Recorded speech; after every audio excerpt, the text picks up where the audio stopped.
Welcome, Lance, Thank you. thank you for joining yet another instalment of the Driving Better Growth series that we're carrying on at the moment. So, Lance, what is the vision of Saga? Saga is the brand that meets the needs of the over 50s.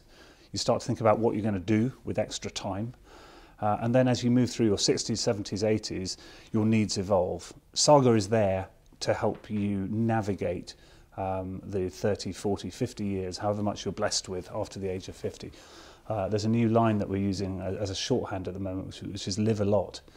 We want our customers to really live a lot from 50 onwards.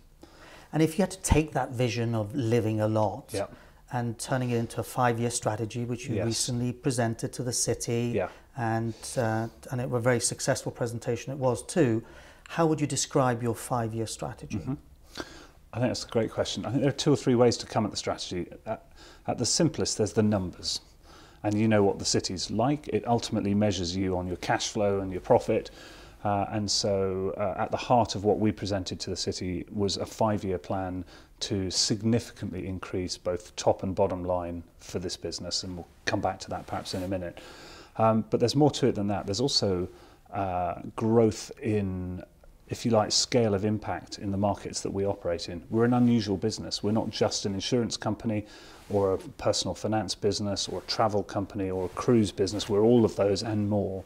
And what we described in that 5-year vision was an absolutely crystal clear vision for growth across each of those sectors, and then added up for the business as a whole. And I then think there's a third measure of growth as well, and that's a little bit more nuanced, and I would describe that as growth in capability within the organisation, coupled with, if you like, growth in social impact for the business out there in the marketplace. In 5 years' time, we expect a lot more people in the UK aged 50 plus to see Saga as a larger part of their lives than they do today. How do you know you're on the right path? What measurements of success are you putting in place? At the core, we're pretty focused on profit and cash.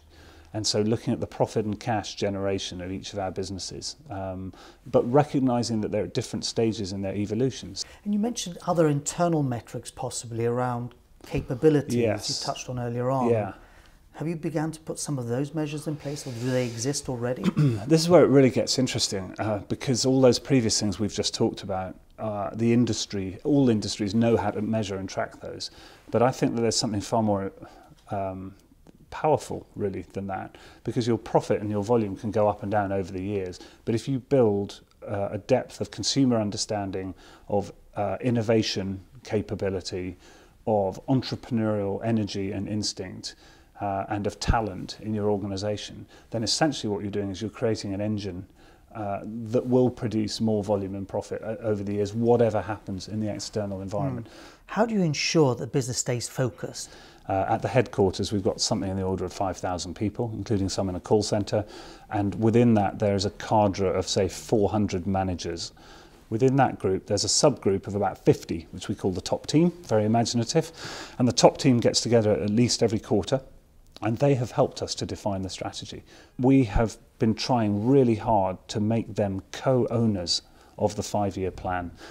So that there's virtually no one in that group who doesn't understand what we're trying to do and why we're trying to do it. Getting them absolutely on board, liberating their energy, is the single thing that will make or break the 5-year strategy for us. So as the strategy begins to get traction within the firm, do you foresee any barriers to growth?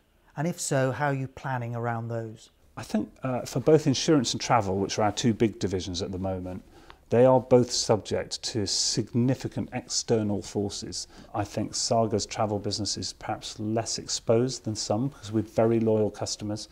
I see no obstacle that's actually going to stand in the way of us delivering the 5-year plan.